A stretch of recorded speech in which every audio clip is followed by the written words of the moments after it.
દરેક દિવ્ય હરિભક્તોને જય સ્વામી નારાયણ। લોકની અંદર કોઈકને પદ મળે, કોઈકને સત્તા પ્રાપ્ત થાય, કોઈકને સારી આવડત પ્રાપ્ત થાય, કોઈક બિઝનેસમેન બને તો કોઈકને સારી એવી નોકરી પણ પ્રાપ્ત થાય। પરંતુ આ બધું પ્રાપ્ત થયા બાદ એને સાચવી રાખવું ખૂબ અગત્યની વાત છે। પ્રાપ્ત તો કરી શકો મહેનતથી, પરંતુ પછી એને જાળવી ન શકો ને તો પછી એ વસ્તુ તમને પ્રાપ્ત થઈ એનું કોઈ પણ મૂલ્ય નો સમાજની અંદર કહેવાય।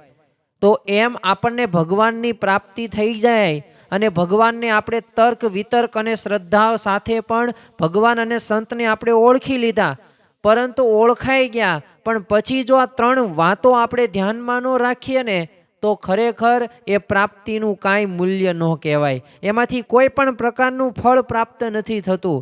તો ચાલો આજના પ્રવચનની અંદર ભગવાન તો મળ્યા, પરંતુ ભગવાન મળ્યા પછી એ કઈ ત્રણ વાતનું ધ્યાન રાખવાનું છે એનું વિશેષ માર્ગદર્શન આપણે પ્રવચન થકી માણીએ। તો પ્રવચનની શરૂઆત મંગલાચરણથી કરીએ।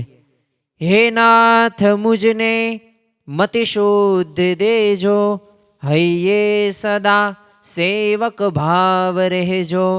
છો શબ્દો મારા પણ આપ આવીને કહેજો, રાજી થઈ અક્ષર ભાવ દેજો, રાજી થઈ અક્ષર ભાવ દેજો। શ્રી સ્વામિનારાયણ ભગવાનની જય, અક્ષર પુરુષોત્તમ મહારાજની જય, ગુણાતીતાનંદ સ્વામી મહારાજની જય, પ્રમુખ સ્વામી મહારાજની જય, પ્રગટ ગુરુ હરિ મહંત સ્વામી મહારાજની જય, સુરત અક્ષરધામ મહોત્સવની જય। દરેક દિવ્ય હરિભક્તોને જય સ્વામી નારાયણ। આજના પ્રવચનની શરૂઆત કરતા પૂર્વે એક મારે પ્રસંગની વાત કરવી છે, અને આ પ્રસંગ સાચો છે, સત્ય હકીકત છે।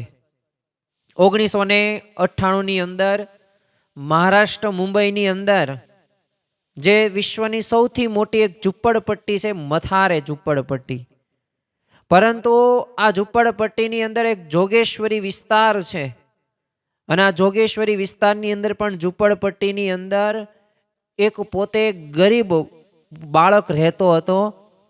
આ બાળકને બાળપણથી જ એને એવી પ્રેરણા પ્રાપ્ત થયેલી હતી કે મારે છે ને જીવનની અંદર કંઈક કરી બતાવવું છે, મારે શિક્ષણ એવું પ્રાપ્ત કરવું છે કે લોકો મને ઓળખે અને મારે આ ગરીબીમાંથી એ અમીરી તરફ જવું છે।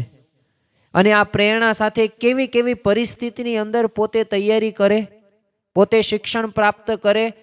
તો પ્રથમ તો ઝૂંપડપટ્ટીમાં રહેતો એટલે કપડાં કાંઈ એટલા વ્યવસ્થિત રીતે કાંઈ 3, 4, 5 જોડી કપડાં નહીં, 2 જોડી કપડાં વર્ષ દરમિયાન, પછી ફાટેલો તૂટેલો એ ઠેલો, ચોપડા લાવવાના પણ પૈસા નહીં, રાત્રે વાંચવાનું કઈ જગ્યાએ, તો હવે ઝૂંપડપટ્ટીમાં લાઇટની કંઈ સુવિધા નહીં એટલે પોતે સ્ટ્રીટ લાઇટની નીચે વાંચે।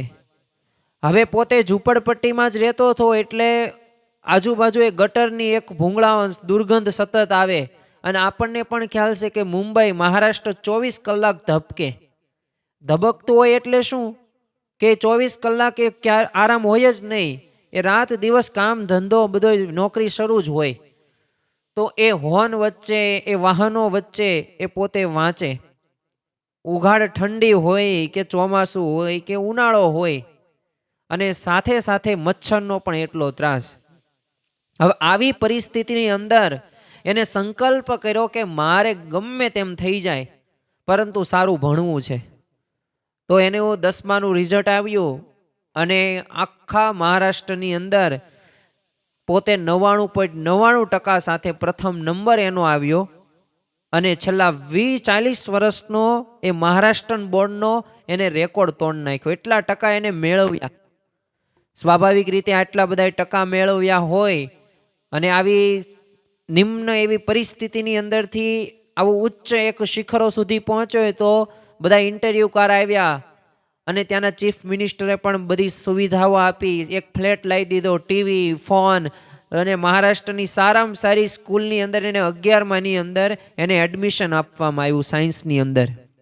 હવે અહીંયા વાત પૂરી નથી થતી. આટલી બધી સફળતા સુધી પહોંચેલો 12મા ધોરણની અંદર તે જ્યારે પ્રવેશ કર્યો, 12મું ધોરણ ભણ્યો અને 12મા ધોરણનું રિઝલ્ટ આવ્યું અને હી વોઝ 3 સબ્જેક્ટ્સની અંદર પોતે ફેલ થઈ ગયો. હવે કારણ પૂછવામાં આવ્યું કે 10મા ધોરણની અંદર આટલા બધા ટકાનો પ્રથમ નંબર આવ્યો અને રેકોર્ડ તમે તોડ્યો, તો પાસ તો તમે થવા પડો ને, 3 વિષયમાં કેમ ફેલ થયો? અને ત્યારે એ બાળકે શું કહ્યું કે એનું કારણ મારા મિત્રો, ટીવી, ફોન અને વ્યસન છે. એના લીધે મારી આ જિંદગી આ બરબાદ થઈ ગઈ. તો જો પોતે જાળવી ન શક્યો. આ બાળકનું નામ મંગેશ માસ્કર. આ મંગેશ માસ્કર પોતે આટલો બધો તેજસ્વી હતો, પણ 12મા ધોરણમાં 3 વિષયમાં ફેલ થયો. એનું કારણ શું હતું? પોતે આ વ્યસનો કે કુસંગી મિત્રોનો સંગ. મારે તમને એટલું જ કહેવું છે કે વસ્તુ મળી જાય ને પછી એને એમનામ સાતત્ય રાખવું ને અઘરી વાત છે. એને મેન્ટેન રાખવી અઘરી બાબત છે. નવી ગાડી તો લીધી, નવી 4 વ્હીલ તો લીધું, નવું ઘર તો લીધું, નવી કોઈક વસ્તુ તો ખરીદી, પણ જાળવવું ખૂબ અઘરી વાત છે. ઘણા બધા પ્રશ્નો આવે, વિઘ્નો આવે. તો એમ આપણને આ ભગવાન કે સંતની પ્રાપ્તિ તો થઈ ગઈ, આપણે ચકાસ્યા, આપણે તર્ક વિતર્કો સાથે ભગવાનને ઓળખવાનો પ્રયત્ન કર્યો ને ઓળખાઈ પણ ગયા, પરંતુ એને મેન્ટેન રાખવાને, એ જીવન પર્યંત સુધી એ ભગવાન સાથે જોડાણ રાખવું ને એ અઘરી વાત છે. એટલે જ તે ગુણાતીતાનંદ સ્વામીએ 4થા પ્રકરણની એ આપણને પણ ખ્યાલ છે કે પહેલી વાતની અંદર વાત કરતા કીધું કે સ્વામિનારાયણ હરે સ્વામીએ વાત કરી છે. જો આ વાત આપણને એક સાચી દિશા આપશે અને આપણને ભગવાન મળ્યા પછી કઈ 3 વાતોનું ધ્યાન રાખવાનું છે ને એ આ વાતની અંદર સ્પષ્ટપણે ગુણાતીતાનંદ સ્વામી આપણને સમજાવે છે. ગુણાતીતાનંદ સ્વામી કહે છે કે ભગવાન મળ્યા પછી કરવાનું એ છે જે, હવે ભગવાન તો મળી ગયા તો શું કરવાનું છે? તો જાણપણા રૂપે દરવાજે રહેવું તથા સંગ ઓળખવો તથા હઠ માન ને ઈર્ષા એ ન રાખવી. તો જો આ વાતની અંદર ગુણાતીતાનંદ સ્વામી સ્પષ્ટ આપણને એક સૂચન કરે છે કે જો આ 3 વાતોનું તમે ધ્યાન રાખશો ને તો વાંધો નહીં આવે. કારણ કે જો આપણને મળેલી એ જે અલૌકિક પ્રાપ્તિને એ ટકાવી રાખવાની વાત અહીંયા ગુણાતીતાનંદ સ્વામી કરે છે. અને જો એમાંય તે વિઘ્નો જે આવે ને એને બચવા માટેનો માર્ગ આપણને બતાવે છે. જો આ સંતનું એક લક્ષણ છે કે સંત આપણને સાચો માર્ગ બતાવે છે અને સંત આપણને સાચી દિશા આપે છે અને સંત આપણું કલ્યાણ કરે છે. જો આ સંત સાથેનું જોડાણ હોય ને, હવે આપણે કોઈક રાજકોટથી કે ભાવનગરથી આપણે લેહ અને લદ્દાખ જવું હોય તો આપણે ચાલીને પણ જઈ શકીએ, વાર લાગશે. આપણે ટ્રેનની અંદર પણ જઈ શકશું, વાર લાગશે. પરંતુ આ સંતનું કામ શું છે કે પોતે પ્લેનમાં બેસાડીને આપણને ત્યાં લઈ જાય તો તાત્કાલિક આપણે પહોંચી શકીએ કે ન પહોંચી શકીએ.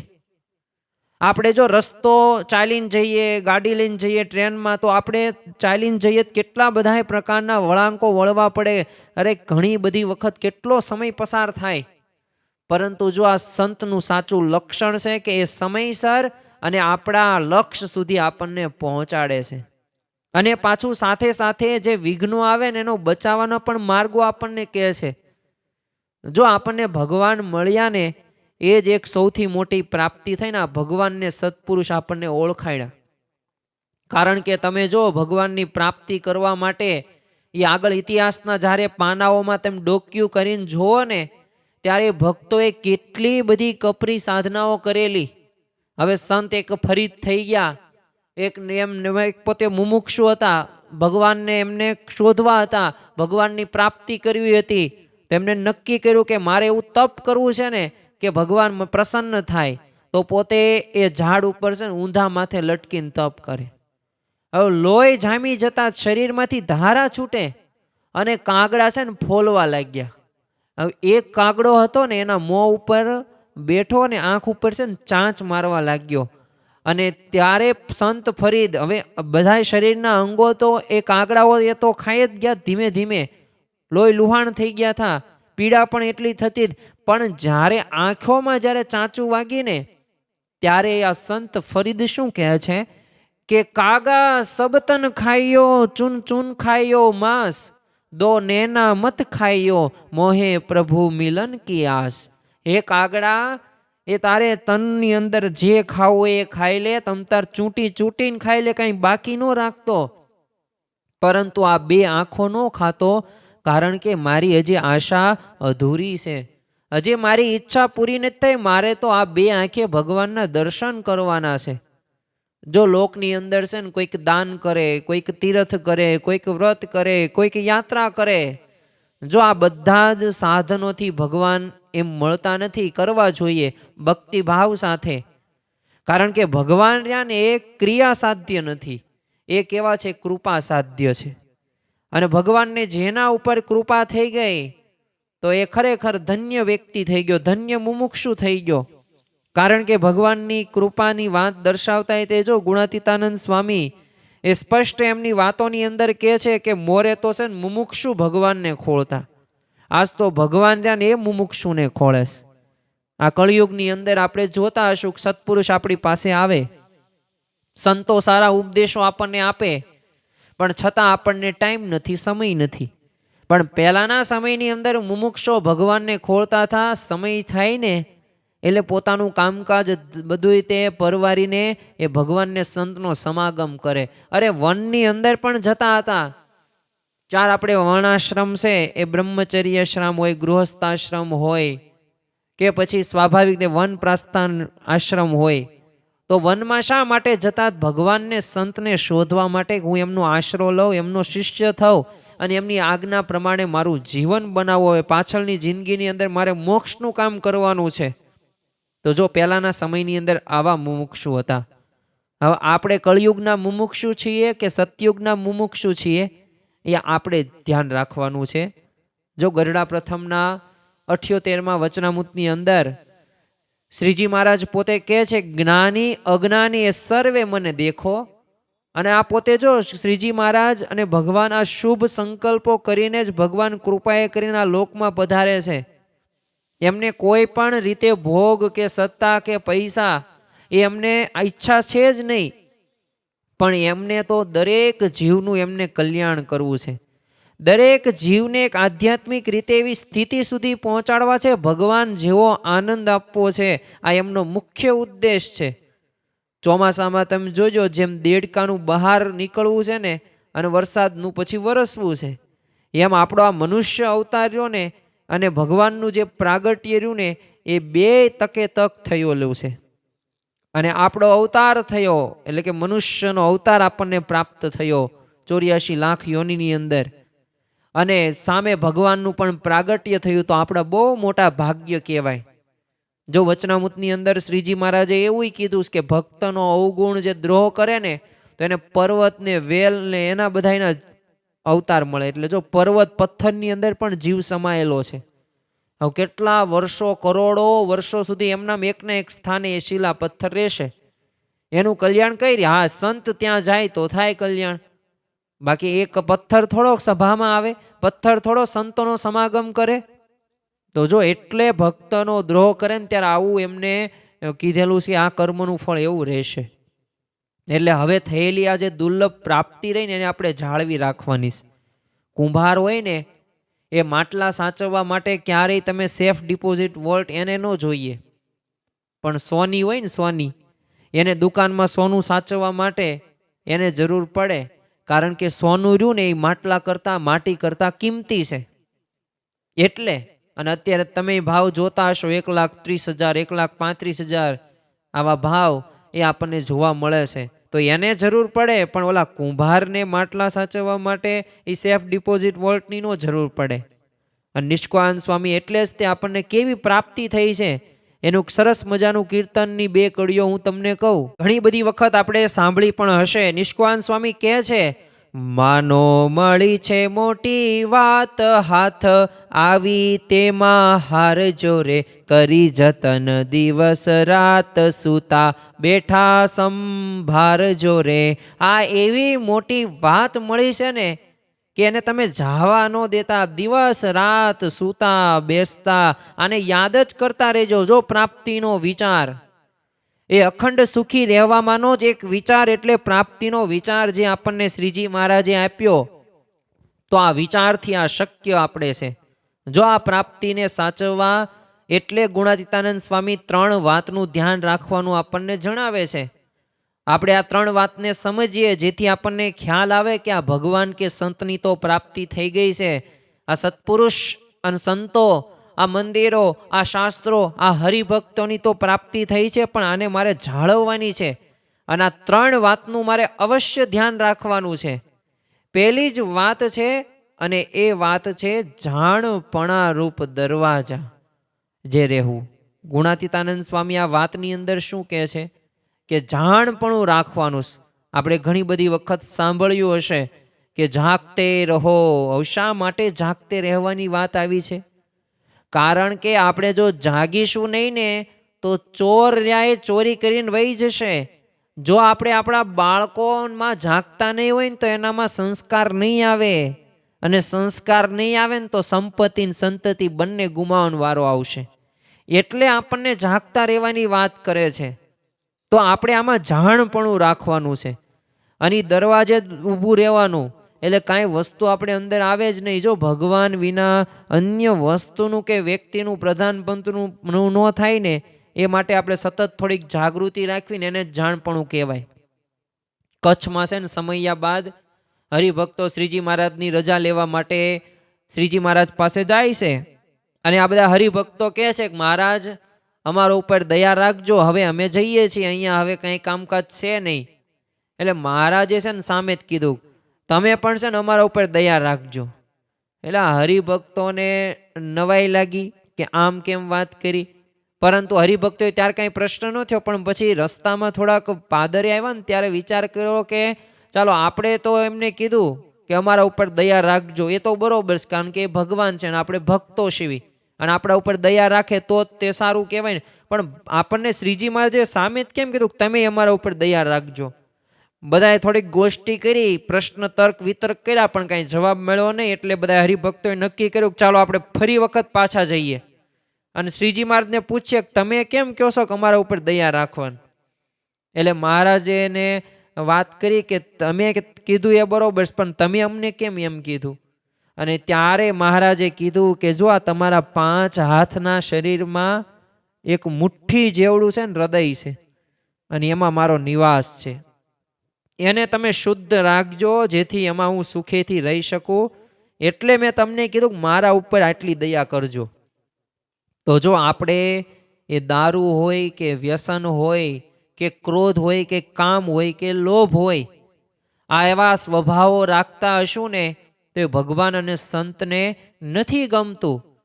દરેકની ઈચ્છા છે કે ભગવાન હૃદયની અંદર વાસ કરીને રહે.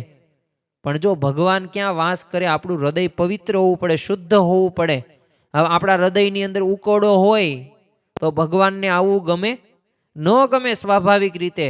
તો એમ આપણે હૃદયને ચોખ્ખું રાખવાનું, શુદ્ધ રાખવાનું છે, તો ભગવાન આપણા હૃદયની અંદર વાસ કરીને રહેશે, અને આપણા દરેક કાર્યોની અંદર તેઓ ભળશે. એટલે એકડાના સ્થાને ભગવાનને રાખવાના, અને બીજા બધા આપણા જીરો જ છે ને. એકડા પાછળ જીરો મૂકશો ને તો વેલ્યુ વધશે જ. તે 10 થશે, 100 થશે, 1000 થશે, 10,000 થશે, લાખ થશે, 10 લાખ, કરોડ, અબજો, ખરવો થશે. પરંતુ નકરા જીરો ભેગા કરશો ને એકડો નહીં રાખો ને તો એ બધું શૂન્ય જ કહેવાય. ગુણાતીતાનંદ સ્વામીએ તે પોતાની વાતની અંદર કીધું છે કે નિરંતર સર્વે ક્રિયામાં પાછું વાળીને જોવું, જે મારે ભગવાન ભજવા છે ને હું શું કરું છું એમ જોયા કરવું. તો આપણે આ દરેક ક્રિયાની અંદર દિવસ દરમિયાન વિચાર કરવાનો કે હું જે ક્રિયાઓ કરું છું પણ આમાં ભગવાન મારે ભજવાના છે ને ભગવાનનું ભજન કેટલું થાય છે. કારણ કે જો જમીન પર દોડવામાં વાંધો ન આવે, પણ છે ને 25 માળના મકાનની અગાશી પાળી ઉપર છે ને ચાલવાનું હોય ને તો આપણે કેટલું ધ્યાન રાખવું પડે.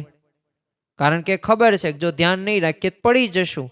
એમાં સત્સંગની અંદર આવ્યા છીએ, હરિભક્ત થઈ ગયા છીએ, તો આપણે રાજા નથી થઈ ગયા, આપણે એકાંતિક ધર્મ કંઈ સિદ્ધ કે બ્રહ્મરૂપ નથી થઈ ગયા. આપણે કેટલુંય જાણપણું રાખવું પડશે.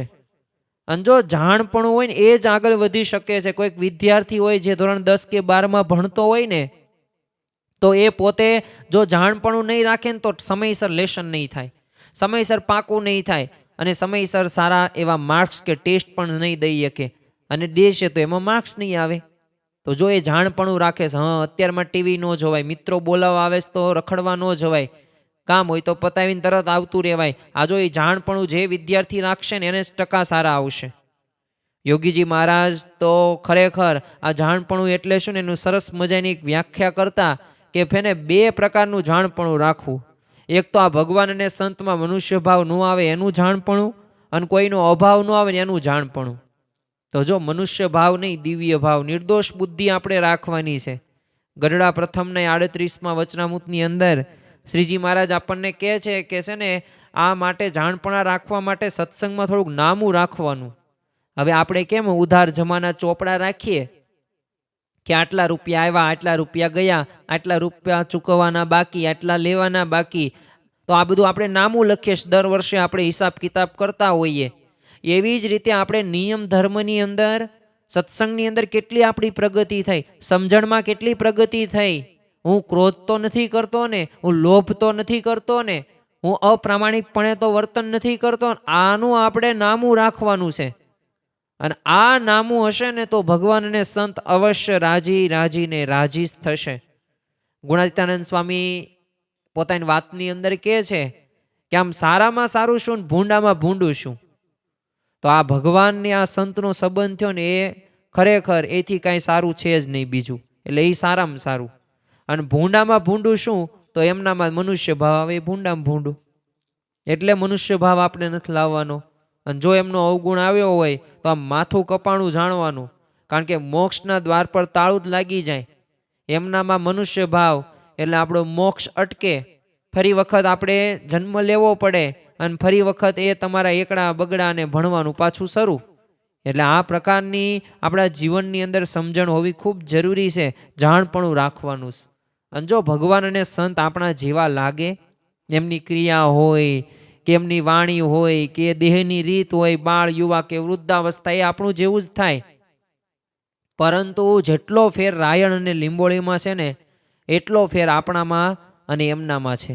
એ સત્પુરુષ આપણા જેવા નથી, આપણા ભગવાન રહેલા, પણ સાંગો પાંગ રીતે એ રહેવાનું ધામ એવા અક્ષર બ્રહ્મ આપણને મહંત સ્વામી મહારાજ છે.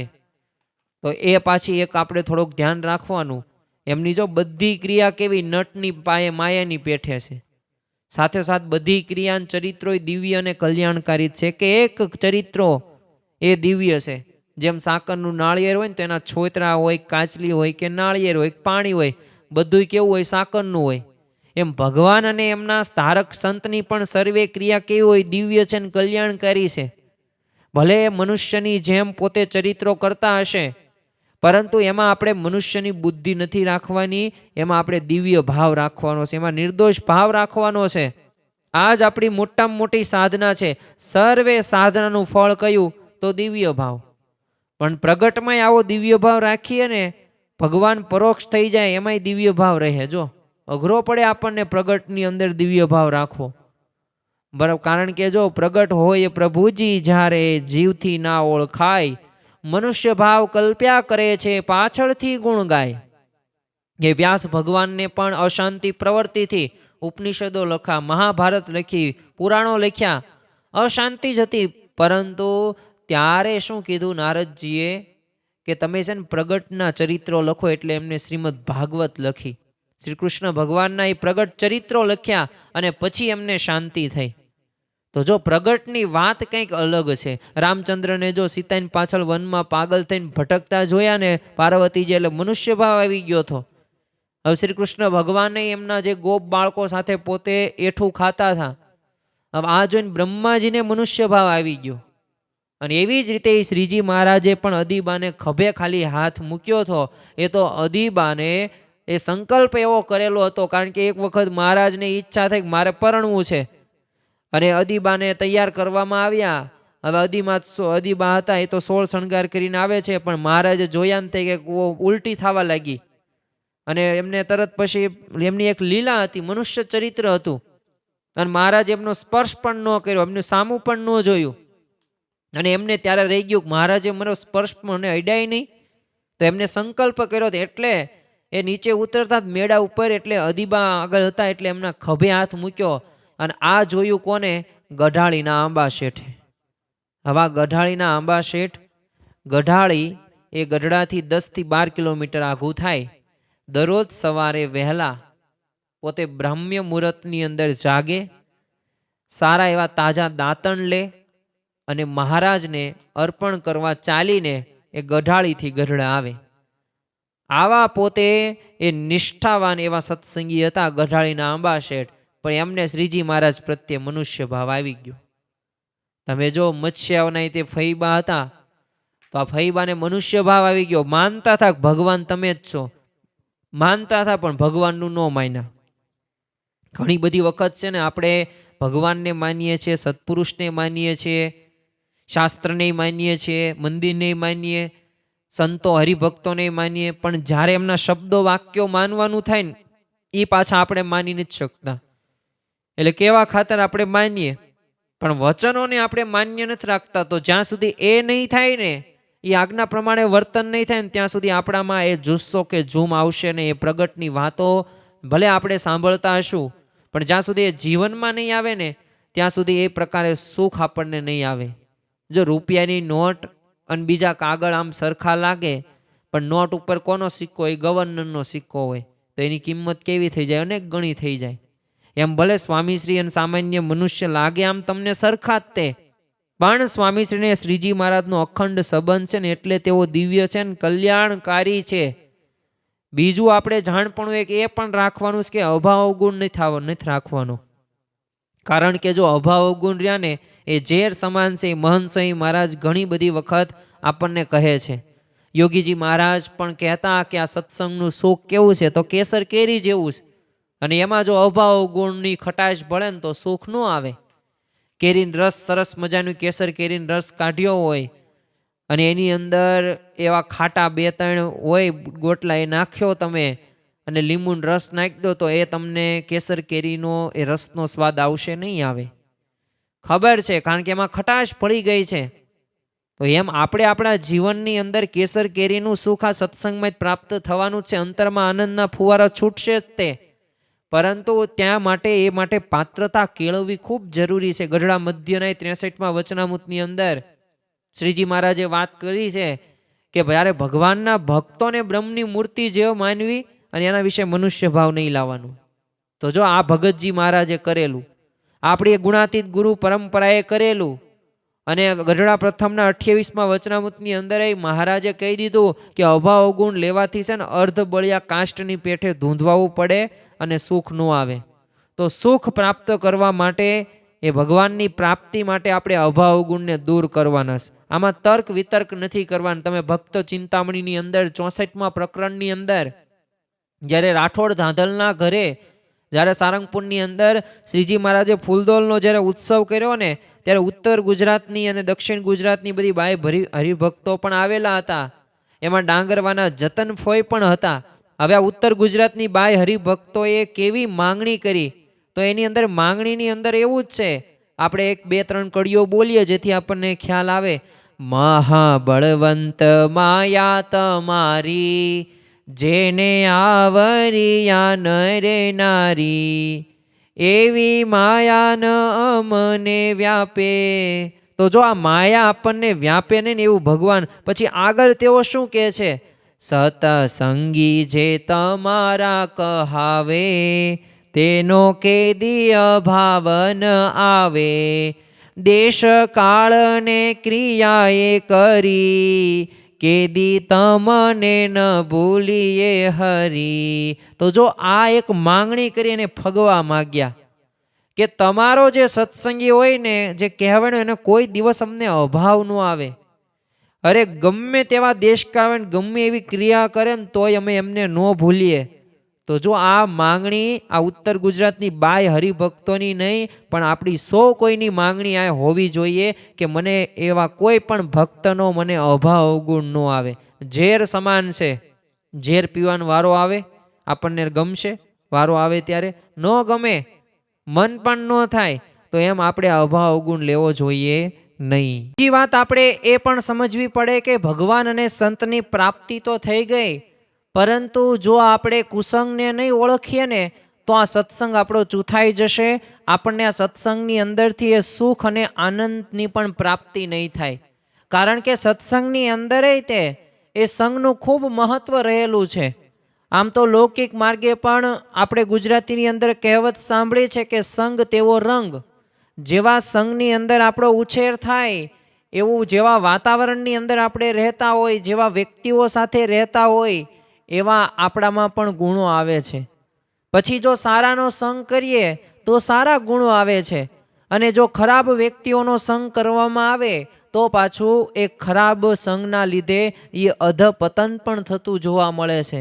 ગુણાતીતાનંદ સ્વામીએ તે પોતાની વાતની અંદર એક સંઘને ઓળખવાની વાત કરેલી છે કે એક તો છે ને 100 જન્મે પણ એકાંતિક થવાનો હોય તે આ જન્મે થાય.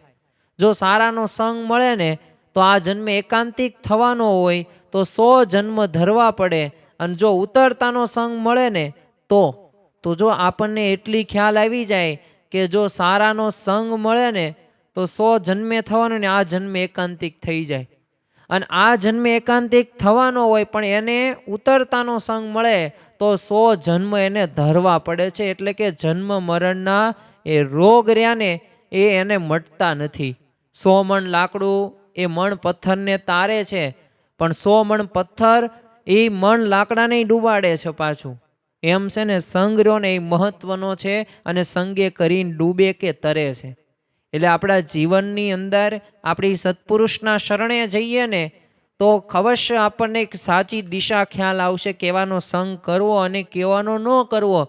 વચનામૃતની અંદર એ શ્રીજી મહારાજે વાત કરી છે કે આ કુસંગ કેવો છે, તો એમને તો સ્વામિનારાયણ ભગવાને જ કીધું, મુક્તાનંદ સ્વામી જેવા મુક્તાનંદ સ્વામી હોય અને એ પોતે એ 7 માળની હવેલીની અંદર ત્યાં એ વેશ્યાઓ પોતે થઈ કાર નાચતી હોય, એ દારૂના શીશા એ પીવાતા હોય, એકબીજાને દેવાતા હોય, અને ત્યાં જઈને તો એમની પણ મતિ રહીને એ ભ્રષ્ટ થાય, એમને પણ બુદ્ધિ રહીને એ બગડે. તો જો સંઘની આટલી તાકાત છે, આમ તો છે ને 3 પ્રકારનો કુસંગ છે ને એને આપણે અવશ્ય ઓળખી લેવો જોઈએ. એક જે સંઘ છે એ બહારનો કુસંગ છે. હવે બહારનો કુસંગ એટલે શું? તો ટીવી હોય કે પછી સિનેમા હોય કે ખરાબ મિત્રો હોય કે અત્યારે ફોન હોય. ફોનની અંદર તો બધું આવી ગયું. આમ તો એવું કહેવાય છે કલ્લો દુનિયા મુઠ્ઠી મેં.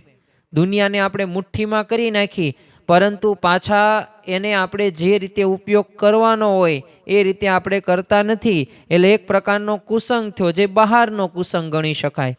બીજો એક ઇન્દ્રિયોને અંતઃકરણનો પણ કુસંગ છે. કારણ કે નો ખાવાનું ખવાઈ જાય, નો જોવાનું જોવાઈ જાય, ખોટા ઘાટ સંકલ્પ થાય ને, આ બધું ઇન્દ્રિયો અંતઃકરણનો કુસંગ છે. આપણને જે શ્રીજી મહારાજે અને મહંત સ્વામી મહારાજે જે આજ્ઞા કરી હોય એ આજ્ઞા પ્રમાણે આપણે ન વર્તાવતા હોય અને આપણે આજ્ઞાનો લોપ કરતા હોય તો સમજી લેવાનું કે આ ઇન્દ્રિય અંતઃકરણનો કુસંગ છે. તો એનાથી પણ બચતું રહેવું જોઈએ. ત્રીજો કુસંગની વાત છે સત્સંગનો કુસંગ. હવે આપણને પ્રશ્ન પ્રથમ જ થાય કે આ સત્સંગની અંદર એ કુસંગ હોય? સત્સંગમાં તો બધાએ એ આધ્યાત્મિક સ્થિતિ પ્રાપ્ત કરવા માટે જ આવતા હોય નહીં, કે સત્સંગની અંદર એ કુસંગ હોય છે. કારણ કે એ મોળી વાત કે અભાવ અવગુણની વાતો કરતા હોય ને, ખટપટ તમે સાંભળતા હોય કરતા હોય, આ બધુંય સત્સંગનો કુસંગ કહેવાય.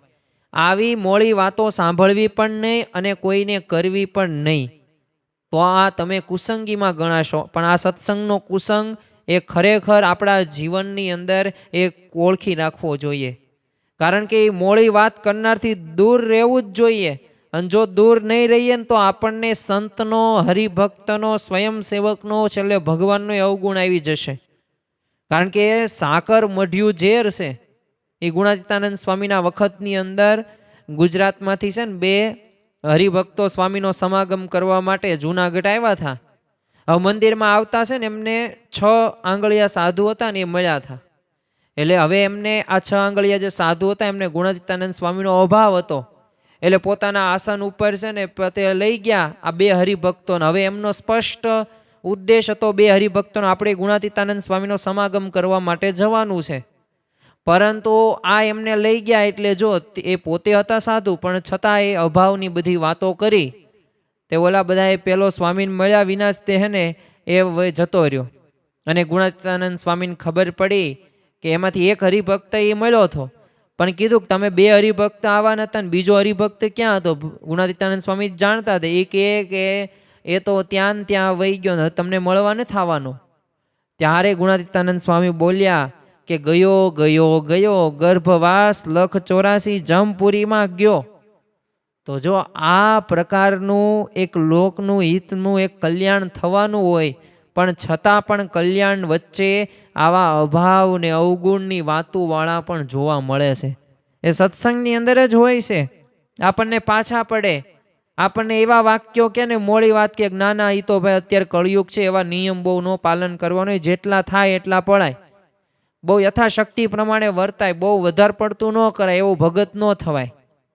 આવા મોડા શબ્દો આપણે સાંભળતા હશું ઘણી બધી વખત. આવી મોડી વાતો રહીને એ ખરેખર કાયરપણાની જ નિશાની કહેવાય. આપણે તો શૂરવીર થવાનું છે. આપણે કોના સિંહ સંતાનો છીએ ને આપણા કેવા ગુરુ સમર્થ છે, આ બધી વાતો આપણે સમજવાની છે. તો આપણા જીવનની અંદર ચડતો ને ચડતો રંગ લાગે. શ્રીજી મહારાજ પણ એ હરિભક્તો સંતોન જો તપાસ રાખતા કે આમ કોની સાથે હેત છે ને કોની સાથે બેસે છે. તો આ બધું જો એક પ્રકારની એક આપણી પ્રણાલી છે સત્સંગની, અને આપણે એનું જાણપણું રાખવું જ પડશે. આપણને આ મનુષ્ય દેહ પ્રાપ્ત થયો, ભગવાનને સંતની પ્રાપ્તિ થઈ ગઈ, ભાગ્યશાળી જ છીએ. આપણા જેવો બીજો કોઈ મોટો ભાગ્યશાળી છે જ નહીં, પણ પછી સાચવવું તો પડે ને. જો એને તમે કેર નહીં કરો, એને સાચવણી નહીં કરો, તો પછી એ મળ્યું ન મળ્યું બરાબર થયું. કારિયાણીના વસ્તા ખાચરની તે જો જીવા ખાચરનો સંગ થયો હતો, મહારાજનો એમને અભાવ આવી ગયો. પછી આ તો મુક્તાનંદ સ્વામી અને ગુણાતીતાનંદ સ્વામી બધા એમને મનાવા ગયા, અને પછી વસ્તા ખાચર પોતે પાછા સત્સંગમાં આવ્યા અને શ્રીજી મહારાજનો ગુણ એમને લીધો. તો જો આવું થઈ જાય તો આ સત્સંગમાં કુસંગ કહેવાય. તો આનું એક ધ્યાન રાખવાનું છે. તો આપણા જીવનની અંદર ભગવાન મળ્યા ને પછી આ બીજું વાત, અને જે છે કે સંગને ઓળખવાનો છે. કોનો સંગ કરીએ છે ને એ અગત્યનું છે. જો એ મંથરાએ તમે જુઓ કઈકઈનો સંગ કર્યો, પણ એ મૂળ તો કઈકઈનો જ વાંક કહેવાય ને. એ કઈકઈને એને મોડા શબ્દો એને સાંભળવાના હતા જ નહીં. એ કહે મંથરા એમ કરવાનું હતું જ નહીં, પણ જો કર્યું તો એક રામ રાજ્ય સરસ મજાનું. એ કઈકઈ માતાને પોતાના પુત્રો કરતાં એ રામ રહ્યા વધારે પ્રિય હતા, પણ છતાં પણ જો 14 વર્ષનો વનવાસ આપ્યો. એ જૂના બે વરદાનો, મારા ભરતને ગાદી અને રામને 14 વર્ષનો વનવાસ. તો જો આ કુસંગના શબ્દ એમને સાંભળ્યા ત્યારે આ રામાયણની અંદર પરિસ્થિતિ થઈ ને. તો એમ આપણા જીવનની અંદર ધ્યાન રાખવું, અને સાથે સાથે ભગવાનને સાથે રાખીને કામ કરવું જોઈએ. મહાભારતની અંદર પણ આપણને ખ્યાલ છે કે પાંડવો એ દર વખતે બધાય કાર્યો શ્રી કૃષ્ણ ભગવાનને પૂછીને કરે, પણ એક કાર્ય નહોતું કર્યું, ધૂત જુગાર રમવાનું. તો જો એ કુસંગમાં પડ્યા, એમાં એ બધા વચ્ચે કૌરવ વચ્ચે પોતે એમની સાથે રમ્યા તો હાર્યા બધું. અને છેલ્લે તમને પણ ખ્યાલ છે કે મહાભીષણ યુદ્ધ 18 દિવસનું યુદ્ધ થયું. તો જો આ કુસંગને ઓળખવાનો છે. ત્રીજી વાત અગત્યની અને મહત્વની કે હઠ કે માન કે ઈર્ષાનો આપણે ત્યાગ કરવાનો છે. આજે છે ને નાના બાળકથી લઈને વૃદ્ધ સુધી દરેકને હઠ ને કંઈક માન હોય છે.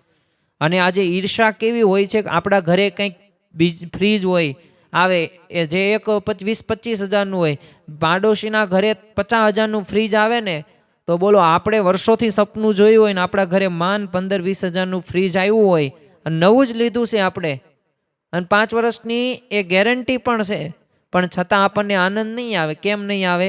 પાડોશીના ઘરે 40-50 હજારનું ફ્રીજ આવ્યું છે, તો આપણે એનાથી ઓછું. જો આ એક પ્રકારની ઈર્ષા થઈ, તો આ ઈર્ષાના લીધે પણ ઘણી બધી વખત પ્રશ્નો થતા જોવા મળે છે. અને આ ઈર્ષા કેવી છે? તો 9 યોગેશ્વરો. હવે એમાંથી એક પ્રબુદ્ધ નામનો યોગેશ્વર રહ્યો ને, એ પોતે બહુ એની સારી કથા કરતા આવડે, એટલે એ થોડીક પ્રસિદ્ધ થઈ ગયો ને. તો ઓલા 8 યોગેશ્વરે નક્કી કર્યું કે જો આ એટલી બધી કથા સારી કરે છે, હવે એને ખબર જ હતી કે આપણે 9 યોગેશ્વરો પૂજાવાના છીએ આપણે, અને આપણે બધા એક જ છીએ, પણ છતાં પણ એ 8ને ઈર્ષા થઈ. તો આ જે પ્રબુદ્ધ હતો એમાંથી એક જે કથા સારી કરતો એને કૂવામાં લઈને જઈને એને તો ટીંગા ટોળી કરી અને મારવાનો પ્રયત્ન કર્યો, પણ આ તો પ્રભુએ કીધું કે હું હવે આજથી કથા નહીં કરું, તમે મને જીવવા દો. અને પછી ઓલા બધાએ માન્યા. તો જો ઈર્ષાના લીધે આવું થતું જોવા મળે છે. આજે ઘરની અંદર પણ એક વ્યક્તિ આગળ વધે ને પાછો બીજો આગળ ન વધે તો નથી ગમતું સ્વાભાવિક રીતે.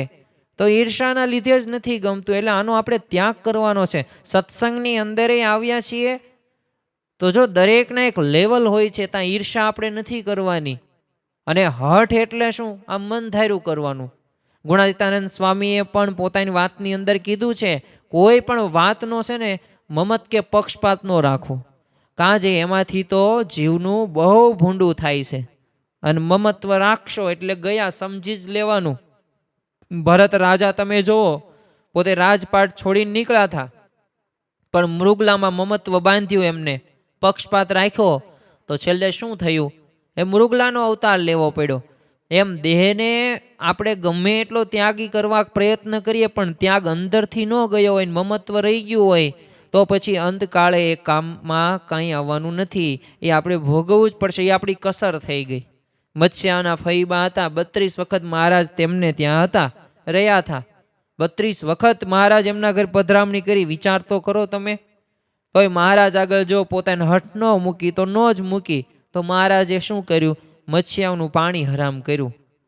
એટલે આપણા જીવનની અંદર નિષ્કાન સ્વામી એક કહે છે હઠની અંદર, સરળ વર્તવે છે સારું રે મનવા, સરળ વર્તવે છે સારું. માન એટલું વચન મારું રે મનવા, સરળ વર્તવે છે સારું. એ તું મારું એક વચન માન, તું સરળ રીતે વર્તન કર. અને જેટલા સરળ, જો પ્રમુખ સાંઈ મહારાજ અને મહંત સાંઈ મહારાજના જીવનની અંદર આપણને સ્પષ્ટપણે જોવા મળે છે. એટલે આપણા જીવનની અંદર આ એક અગત્યની અને મહત્વની વાત છે. જો અગત્યની વાત અગત્યની રહેવી પડે, એને સામાન્ય વાતની અંદર આપણે સામેલ નથી કરવાની. બીજું એક આપણે આમાં જ ધ્યાન રાખવાનું છે, ઈર્ષાનો ત્યાગ કરવાનો છે. કારણ કે ઈર્ષાને લીધે કોઈનો ઉત્કર્ષ આપણે નથી ખમી શકાતા. એક ગામમાં છે ને 2 પટેલ રહેતા. હવે એકને બીજા પર છે ને ખૂબ ઈર્ષા. એટલે એકવાર છે ને પટેલના ઘેર આગ લાગી અને બધું બળી ગયું.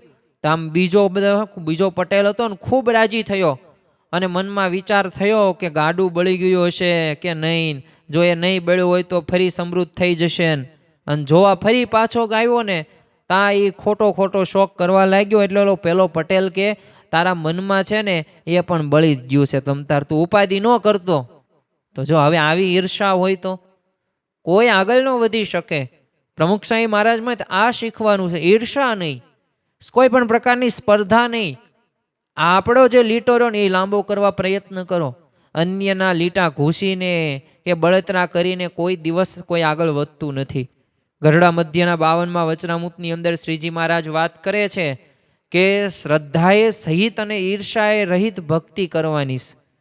ભલે બધા પોતપોતાના કર્મોને આધારે, પૂર્વના સંસ્કારોના લીધે અમુક 2 વર્ષમાં સત્સંગમાં આવ્યા હશે અને એને આપણે 20 વર્ષથી હશું, તો આપણી કરતાં એના નિયમ ધર્મ સારધાર રીતે વધારે પડતા હશે, તો એમાં ઈર્ષા નથી કરવાની. આપણી કરતાં એ વધુ આગળ નીકળી જાય તો એ સત્સંગની અંદર કે કાર્યકરની અંદર કે સ્વયંસેવકની અંદર કે સેવા ભક્તિની અંદર તો ઈર્ષા નથી કરવાની. એ બધાએ એના પૂર્વ સંસ્કારને ભગવાન જો બધું પોતપોતાની રીતના અનલગ જીવનું જોવે છે, તો ત્યાં આપણે ઈર્ષાનો સ્વભાવ નથી રાખવાનું. શ્રદ્ધાએ સહિત આપણે ભગવાનની ભક્તિ કરીશું અને ઈર્ષા આપણે મૂકી દેવાની, તો જ ભગવાનને સંત રાજી થશે. બીજું એ આપણું એક માન રહ્યું ને, માન. યોગીજી મહારાજ કહેતા માન એ સુપ્રિટેન્ડન્ટ પ્રકૃતિ છે. આમ તો માન રહ્યું ને એ તમામ દોષોનો આમ રાજા કહેવાય, અને એટલે જ તે સુપ્રિટેન્ડન્ટ પ્રકૃતિ કહે છે. અને આ માનના લીધે જ તે અત્યારે લોકની અંદર અને વિશ્વની અંદર પ્રશ્નો થતા જોવા મળે છે. મહારાજે ગઢડા પ્રથમના 76માં વચનામૃતની અંદર વાત કરતા કીધું કે ક્રોધી કે ઈર્ષાવાળો કે કપટી કે માની, આ 4 પ્રકારના હરિભક્ત હોય ને તો પણ એની સાથે અમારે ન બને. ભલે હરિભક્ત હોય પણ ક્રોધી હોય, ઈર્ષાવાળો હોય, કપટી હોય, માની હોય, એ અમારે કોઈ દિવસ બનતું જ નથી એની સાથે. એટલે મુક્તાનંદ સ્વામીએ કીધું કે સાંભળ બેની હરિ રીજ્યાની રીતડી, મોહન વરને માન એ સંગાથે વેરજો, સાધન સર્વે માન બગાડે પળ વિશે, જેમ ભળ્યું પૈ સાકરમાં અહીં ઝેર જો. એટલે આપણે ભગવાનને રીઝવવા છે, સંત સાથે આપણે પ્રીતિ બાંધવી છે, સંત સત્પુરુષ સાથે જોડાણ કરવું છે, તો દરેક સાધનો ભલે કરો પણ આ માન રહ્યું ને એ આપણે મૂકી દેવાનું. જો માન આવશે ને તો સાકર હોય, સાકરની અંદર આપણે એ કાજુ બદામ હોય, સરસ મજાનું દૂધ હોય, પૌવા હોય કે જે ચોખા આપણે નાખતા હોય, કેસર રહી છાંટ મારવી અને એવી સુગંધ આવતી હોય, પણ 2 ટીપા હું ઝેર ના નાખી દઉં તો એ તમે દૂધપાક જમશો? એ તમે ખીર ખાશો નહીં ખાઓ. કેમ? ઝેર નાખેલું છે અંદર, એમાં માન રહ્યું ને એવું છે. એટલે આપણી તમામ સાધના ભક્તિ સેવા પર માન છે ને ફરી વળે ને તો એનું ફળ શૂન્ય થઈ જાય છે. એ પછી ખાવા જેવું કંઈ હોતું નથી. એટલે આપણે અવશ્ય માનથી દૂર જ રહેવાનું છે. જો આપણી પ્રાપ્તિની જાળવણીમાં ઉપરોક્ત બધા મુદ્દાઓ જો આપણે વિચાર કરીશું ને, જે 3 મુદ્દાઓ આપણે ધ્યાન રાખ્યા, જે આપણા જીવનની અંદર આપણે આત્મસાત કરવાના છે. ભગવાનની સંતની પ્રાપ્તિ તો થઈ ગઈ, પણ જો આ 3 વાતો ઉપર ધ્યાન નહીં રાખીએ, જો આ 3 મુદ્દાઓ ઉપર વિચાર મનન ચિંતન નહીં કરીએ, તો પછી બધુંય પાણી ફરી ગયું. એટલે આ 3 જાણપણું પણ રાખવું ખૂબ જરૂરી છે. અને જાણપણું જેટલું હશે એટલું જ તે આપણા સત્સંગની અંદર આપણો પાયો અચળ રહેશે. સંઘને પણ ઓળખી રહેવો. 3 પ્રકારના આપણે સંગ કુસંગની પણ વાતો કરી. પછી હઠ કે માન કે ઈર્ષા રહીને એનો પણ ત્યાગ ફરજિયાતપણે કરવાનો છે. અને નિષ્કાન સ્વામી એટલે જ કહે છે કે જેની પાસે હોય જોખમ જાળવો તે જતન કરી, માથે મોટા છે વેરી વિષમ, ખોટી નહીં વાત ખરી. આ વાત ખોટી નથી. તો આપણી પાસે પ્રાપ્તિ થઈ છે તો પ્રશ્નો આવશે અને એવી પરિસ્થિતિ પણ આવશે, એવી ઘટના પણ ઘટશે કે જેમાં આપણને સત્સંગ સાવ ચૂથાઈ જાય કે સત્સંગમાં નીકળવાનું પણ મન થાય. પરંતુ આપણે એવી દ્રઢ વિશ્વાસ પ્રીતિ સાથે ભગવાનને સત્પુરુષમાં જોડાણ કરવાનું છે કે ગમે તેમ થઈ જાય, મારે આ જન્મ મારો છેલ્લો જન્મ કરવો છે, મારે મારા દેહનું મારા આત્માનું કલ્યાણ કરી લેવું છે. અને આ કલ્યાણની ભાવના હશે ને તો ક્યારેય તે આપણે પાછા નહીં પડીએ. તો ફરી વખત એ ગુણાતીતાનંદ સ્વામી જે આપણને કહે છે એ આપણે સાંભળીએ કે ભગવાન મળ્યા ને પછી કરવાનું એ જ છે કે જાણપણા રૂપી દરવાજે રહેવાનું, સંગ ઓળખવો, હઠ માનને ઈર્ષા ન રાખવી. તો ખરેખર આ 3 વાતો આપણા જીવનની અંદર આપણે આત્મસાત કરીએ, બીજાને પણ આ વાત કરીએ. બીજા સાંભળશે તો એમના જીવનની અંદર પણ આવી સાચી એવી સ્પષ્ટ સમજણ હશે ને તો એ પણ પોતે સત્સંગનો ખરેખરો આનંદ લઈ શકશે. તો આજના દિવસે મહારાજ સ્વામીના ચરણોમાં પ્રાર્થના કરીએ કે અમારા જીવનની અંદર પણ આ સમજણ અમે દ્રઢ કરી શકીને આપને રાજી કરી શકીએ. એ જ આજના દિવસે પ્રાર્થના. શ્રી સ્વામિનારાયણ ભગવાનની જય.